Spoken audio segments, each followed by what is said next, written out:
Bienvenue. Aujourd'hui, nous allons parler de l'un des leaders les plus discutés et les plus fascinants du Moyen-Orient, Saddam Hussein. Certains le considèrent comme un héros qui a résisté à l'impérialisme occidental, tandis que d'autres le voient comme un dictateur sanguinaire. Mais la vie de Saddam Hussein n'est pas aussi simple qu'une perspective unilatérale. Nous allons explorer ses côtés sombres et lumineux en détail. Et bien sûr, il y a beaucoup à dire à la fin de la vidéo, alors n'oubliez pas de rester avec nous jusqu'à la fin. Alors, qui était Saddam Hussein? Quel genre d'homme, quel genre de leader était-il? Commençons. Saddam Hussein est né en 1937 dans la région de Tikrit, au nord de l'Irak. Mais il a eu un début de vie si difficile que l'on pourrait presque deviner les défis qu'il allait rencontrer dans les années à venir. Son père était un paysan pauvre et il est décédé avant la naissance de Saddam. Ainsi, Saddam n'a jamais connu son père. Cependant, certaines sources affirment que son père est mort alors que Saddam n'avait que 6 ans. Bien sûr, ces détails sont souvent sujets à des interprétations différentes dans l'écriture de l'histoire, et l'histoire du Moyen-Orient est souvent remplie de récits contradictoires, n'est-ce pas? La mère de Saddam s'est remariée alors qu'il était encore très jeune, mais il y avait une discordance entre Saddam et son nouveau beau-père. Cela a servi d'indice précoce sur la difficulté de la vie de Saddam. Enfant, il a grandi dans un environnement marqué par la violence et les difficultés, mais ces expériences ont joué un rôle important dans la formation de son caractère. Imaginez un enfant qui grandit dans la pauvreté et dans des conditions difficiles. Comment pourrait-il devenir un leader dans les années à venir? À l'âge de 10 ans, Saddam a quitté sa maison et est allé vivre chez son oncle, qui était un autre personnage intéressant. Il était nationaliste arabe et sympathisant du parti Baas. Oui, cette période de sa vie a été un tournant pour lui. Grâce à son oncle, Saddam a découvert l'idéologie Baas. Comme le dit le proverbe, on est influencé par ceux avec qui on s'entoure. Et c'est précisément ce qui s'est passé pour Saddam. Il a commencé à se façonner politiquement à cette époque. Les objectifs du parti Baas concernant l'unité arabe et la gouvernance séculière l'ont profondément marqué. Ainsi, jeune Saddam a défendu cette idéologie tout au long de sa vie.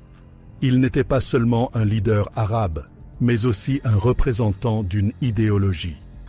Son adhésion au parti Baas a marqué un tournant important dans son parcours politique. Parfois, dans la vie, vous prenez une décision et cette décision vous mène dans une toute autre direction. Et c'est exactement ce qui est arrivé à Saddam en rejoignant le parti Baas.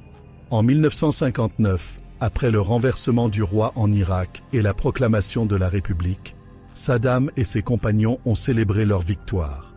Mais leur joie a été de courte durée. Le nouveau gouvernement a commencé à exclure les membres du parti Baas. Très tôt dans sa carrière, Saddam s'est retrouvé dans une position d'opposant. Mais ce n'était pas quelque chose qui allait l'arrêter. Un an plus tard, en 1963, il a participé à un coup d'État contre le général Qassim, mais ce coup a échoué. C'était un autre moment décisif dans la vie de Saddam. Après l'échec du coup d'État, Saddam s'est échappé en Syrie, puis en Égypte. Là, il a envisagé de suivre des études de droit, mais ses activités révolutionnaires l'ont empêché de terminer ses études. Cependant, Saddam a toujours mis en avant son identité révolutionnaire, comme il l'avait fait dans tous les aspects de sa vie. En 1968, après un coup d'État en Irak, le parti Baas est arrivé au pouvoir, et Saddam a été nommé chef de la police secrète, chargé de maintenir la sécurité intérieure. Imaginez, quelques années auparavant, un homme qui avait échoué dans une tentative de coup d'État et avait fui le pays. Maintenant l'un des hommes les plus puissants du pays. En 1972, Saddam a nationalisé les ressources pétrolières de l'Irak. Grâce aux revenus pétroliers de cette époque, l'économie irakienne a connu une forte croissance et le peuple a commencé à bénéficier d'une éducation et de soins de santé gratuits. Cela a renforcé le pouvoir de Saddam aux yeux de la population. Mais tout a un prix. Aux côtés de cette période de prospérité sociale, il y avait une gouvernance répressive. Tout semblait magnifique, mais pour Saddam, le mot « peur » était tout aussi pertinent. En Irak, 60% de la population sont chiites. De plus, des villes sacrées comme Kerbala et Najaf se trouvent en Irak. En 1979, la révolution islamique en Iran et les appels de Khomeini contre Saddam l'ont inquiété. La révolution iranienne pouvait bien déstabiliser le monde arabe. Ainsi, à cette époque, Saddam s'est préparé à la guerre. Comment a-t-il perçu la situation ? Il considérait l'Iran comme faible et pensait qu'il pouvait gagner rapidement une victoire en attaquant le pays. Mais les choses ne se sont pas déroulées comme prévu.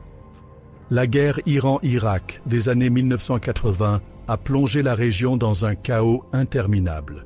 Saddam Hussein, persuadé d'une victoire rapide, a vu ses plans échouer lorsque le conflit s'est étendu bien au-delà de ses prévisions.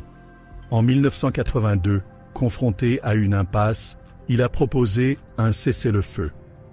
Mais la réponse implacable de l'ayatollah Khomeini, déclarant que la guerre continuera tant que Saddam sera au pouvoir, a profondément ébranlé son autorité. Pourtant, Saddam, maître en manœuvres stratégiques, a su maintenir son emprise. La situation a empiré lorsque les milices kurdes, soutenues par l'Iran, se sont rebellées à Halabja. La réponse de Saddam fut d'une brutalité inouïe. Des armes chimiques ont été utilisées, laissant derrière elles l'un des chapitres les plus sombres de son régime. Lorsque la guerre a finalement pris fin, l'Irak a sombré dans une grave crise économique. Les revenus pétroliers en chute libre ont poussé Saddam à accuser le Koweït de siphonner illégalement du pétrole. En 1990, il a envahi le pays, déclenchant la guerre du Golfe. Cette offensive a provoqué une riposte internationale écrasante, laissant l'Irak isolé après 42 jours de guerre. Les années 1990 ont marqué une période de déclin pour Saddam.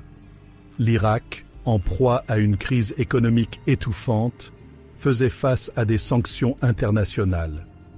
Les accusations sur les armes de destruction massive ont terni davantage l'image de Saddam, malgré ses dénégations répétées.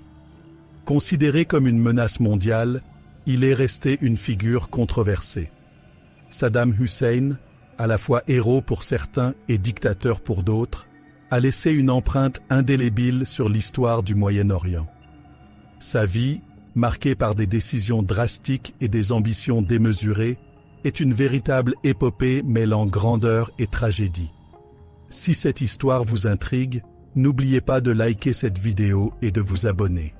Partagez vos réflexions en commentaire. Que pensez-vous de cette figure complexe qui a façonné l'histoire de la région ?